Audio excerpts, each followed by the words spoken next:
அதாவது ஒரு நதி ஒரு இடத்துலேருந்து அப்படியே புறப்பட்டு வரும் அதனுடைய ஒரு ஓன் பாதையில், இல்லைங்களா? அப்படி வரும்போது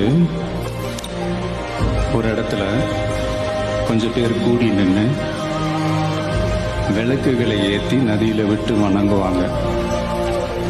நதி போய்கிட்டே இருக்கும். இன்னொரு இடத்துல சில பேர் பூக்களை தூவி நதியை வரவேற்பாங்க. நதி போய்கிட்டே இருக்கும். வேற ஒரு இடத்துல சில பேர், நம்மளை பிடிக்காத சில பேர், நதியில கல்லெறிஞ்சி விளையாடுவாங்க. நதி பாட்டுக்கு போயிட்டே இருக்கும். அந்த நதி மாதிரி தாங்க நம்ம வாழ்க்கையிலையும் நம்மளை வணங்குறவங்களும் இருப்பாங்க, நம்மளை வரவேற்கிறவங்களும் இருப்பாங்க, நம்மளை எதிர்க்கிறவங்களும் இருப்பாங்க.